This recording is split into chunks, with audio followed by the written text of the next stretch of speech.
नमस्कार, जय हिंद, वंदे मातरम। सभी को सलाम। मैं सूरज कुमार मिश्रा आप सभी का मेरे channel Suraj Mishra study and entertainment में स्वागत करता हूं। आज हम लेसन में हिंदी की क्लास में आज वीर रस पढ़ेंगे, जो हमारा चौथा रस है रसों में। तो वीर रस में हम परिभाषा देखेंगे कि वीर रस का तो स्थायी भाव उत्साह होता है। जान लीजिए कि इसका स्थायी भाव उत्साह होता है, मतलब वीर रस का स्थायी भाव उत्साह होता है। और इसमें जब युद्ध या कभी किसी कठिन काम को करने के लिए मन में जो उत्साह का भाव उत्पन्न होकर रस की अवस्था को प्राप्त होता है तो उसे वीर रस कहते हैं। मतलब वीर रस का स्थायी भाव उत्साह होता है। इसमें बताया गया कि जब युद्ध या कभी किसी कठिन काम को करने के लिए मन में जो उत्साह का भाव उत्पन्न होकर रस की अवस्था को प्राप्त होता है, रस की अवस्था में परिवर्तित होता है, बदल जाता है, तो उसे वीर रस कहते हैं। मतलब किसी कार्य को करने के लिए मन में जो अगर कोई उत्साह का भाव हो तो वो वीर रस के अंतर्गत आता है। चाहे कोई भी युद्ध हो, कोई कठिन कार्य हो, चाहे जो अगर उत्साह है तो वो वीर रस के अंतर्गत आएगा। और एक अलग तरह की परिभाषा है कि इस उत्साह नामक स्थायी भाव जब विभाव अनुभाव चारि भाव के संयोग से वीर रस की उत्पत्ति होती है, उसे वीर रस कहते हैं। मतलब वीर रस के भेद होते हैं। एक युद्धवीर, दानवीर, धर्मवीर, दयावीर, ये इसके भेद हैं। युद्धवीर के जो अलग अलग तरह के होते हैं, 4 भेद हैं: युद्धवीर, दानवीर और धर्मवीर, दयावीर। तो इसमें कुछ उदाहरण लिए हमने कि एक उदाहरण है सुभद्रा कुमारी चौहान जी द्वारा झांसी की रानी पर जो वीर रस को दर्शाता है। तो इसमें है कि बुंदेले हर बोलो के मुख हमने सुनी कहानी थी, खूब लड़ी मर्दानी वो तो झांसी वाली रानी थी। इसमें ये सुभद्रा कुमारी चौहान श्रेष्ठ काव्य थी, उनके द्वारा रचित झांसी की रानी के ऊपर कविता रची गई जो पूरी तरह से वीर रस के ऊपर निर्भर है। तो बुंदेले हर बोलो के मुख हमने सुनी कहानी थी, खूब लड़ी मर्दानी वो तो झांसी की रानी के बारे में है, लक्ष्मीबाई की बुंदेलखंड के लोगों के मुख से उनके बारे में सुना था। और क्या नाम था उनका? झांसी की रानी, और नाम क्या? रानी लक्ष्मीबाई। तो ये क्या है? वीर रस दर्शाता है। इसमें युद्ध, झांसी की रानी अंग्रेजों से युद्ध लड़ती रही तो उसमें उत्साह था। तो ये हमारा वीर रस है। वीर रस का एक उदाहरण है। हमारा दूसरा उदाहरण है कि राणा प्रताप के बारे में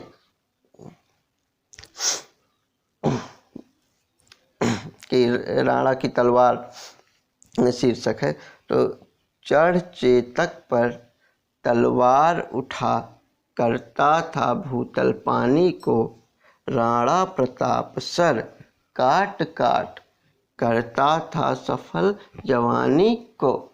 इसमें राणा प्रताप के बारे में है, जिसमें शीर्षक है राणा की तलवार। इसमें दिया गया है कि चढ़ चेतक पर, राणा प्रताप का एक बहुत प्रसिद्ध घोड़ा था जिसका नाम चेतक था। तो दिया गया कि चढ़ चेतक पर तलवार उठा करता था भूतल पानी को, मतलब तलवार लेकर युद्ध लड़ते थे चेतक के ऊपर, अपने घोड़े के ऊपर राणा प्रताप, और करता था भूतल पानी को, मतलब पूरी जमीन को खून से लाल मतलब कर देते थे। और राणा प्रताप सर काट काट करता था सफल जवानी को, और राणा प्रताप अपने दुश्मनों के सर काट काट कर अपनी पूरी जवानी को सफल करते गए और युद्ध लड़ते गए। तो इसमें वीर रस दर्शाया गया है, जिसमें राणा प्रताप युद्ध में लड़ते उत्साह दिखाए। तो ये क्या है, हमारा वीर रस का दूसरा उदाहरण है। और हमारा है एक रामचरितमानस से लिया गया है, जटायु प्रसंग से। जब सीता जी का अपहरण हो रहा था तब उसमें दिया गया कि गीधराज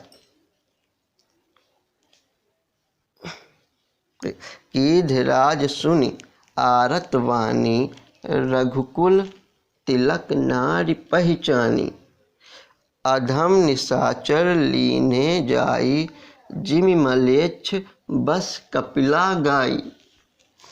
सीते पुत्री करस जनि त्रासा, करिहउँ जातु धान करनासा।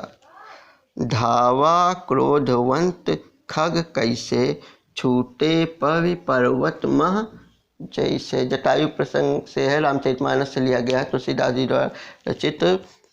इसमें दिया गया कि गीध जब सीता जी का रावण अपहरण करके ले जा रहा था, तो वही गीधराज मतलब जटायु ने गीधराज सुनि आरत वाणी, गीधराज उनके सीता जी की वाणी पुकार सुनते हुए देखे, सुने कि रघुकुल तिलक नारी पहचानी, और पहचान लिए कि ये जो इसका अपहरण हो रहा है वो रघुकुल मतलब राम जी की पत्नी हैं। रघुकुल तिलक नारी पहचानी, रघुकुल की नारी हैं, पत्नी है, उनको पहचान गए जटायु जी।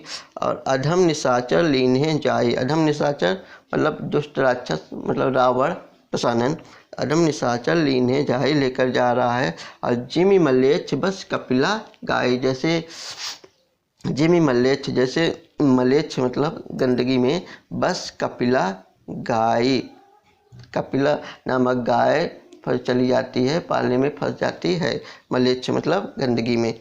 और सीते पुत्री करस जनि त्रासा, करिहउँ जातु धान कर नासा। और फिर जटायु जी बोले कि सीते है, सीता मतलब पुत्री करस जनि त्रासा मतलब भय मत करो, डरो नहीं, मैं क्या करिहउँ जातु धान कर नासा, मैं इस जातु धान राक्षस का दुष्ट का वध कर दूंगा, नाश कर दूंगा। और धावा क्रोधवंत खग कैसे, छूटे पवि पर्वत मह जैसे।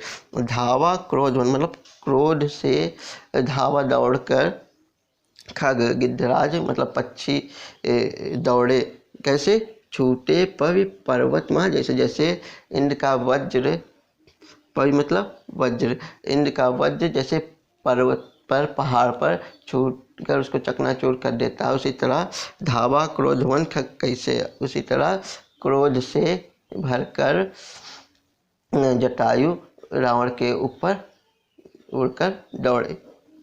तो ये हमारा ये जो दो हैं ये हमारे युद्धवीर हैं एक तरह से, और ये हमारे दयावीर, जिसमें दया करके सीता जी को बचाने जटायु गए।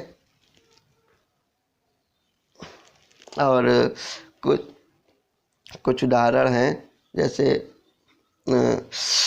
एक दानवीर का है, जैसे कि एक सुदामा प्रसंग, जब सुदामा जी जाते हैं कृष्ण से मिलने, तो वहाँ उनके चावल की पोटली खाकर कृष्ण जी उनको दो लोग दान कर देते हैं, और तीसरे लोग जब दान करने जाते हैं तो रुक्मिणी जी उनको रोक लेते हैं। तो वही एक प्रसंग है कि हाथ गयो प्रभु को कमला कही, नाथ कहो तुमने चित्त धारी। तंदुल खाय मुट्ठी दुई दीन, कियो तुमने द्वि लोक बिहारी। खाय मुट्ठी तीसरी अब नाथ, कहा निज बास की आस बिसारी। रंकहि आप समान कियो तुम, चाहत आपहि होत भिखारी। मतलब जब दो मुट्ठी खा लेते हैं चावल, तीसरी मुट्ठी खाने लगते हैं तो रुक्मिणी जी कृष्ण जी को रोक लेती हैं, उससे कहती हैं कि 2 लोग तो दान करके आप इस सुदामा मतलब गरीब को अपने समान बना लिए, और तीसरा लोग दान करके चाहते हैं कि हम इससे मतलब कम हो जाए, मतलब गरीब हो जाएं। तो इसमें क्या हमारा दानवीर एक भेद है वीर रस में। ऐसे है कि आगे में देखेंगे वीर रस का एक बार फिर से कि इसका स्थायी भाव उत्साह होता है। इसमें जब युद्ध या कभी किसी कठिन काम को करने के लिए मन में जो उत्साह का भाव उत्पन्न होकर रस की अवस्था को प्राप्त होता है तो वह वीर रस कहलाता है, उसे वीर रस कहते हैं। इसमें मुख्य क्या उत्साह, किसी कार्य को करने के लिए मन में जब उत्साह हो तो वो वीर रस के अंतर्गत आता है। तो अच्छे से ध्यान से देखिएगा। अगर आपको हमारा पढ़ाना पसंद आया हो तो please subscribe my channel, like, comment and share. नमस्कार, जय हिंद, वंदे मातरम।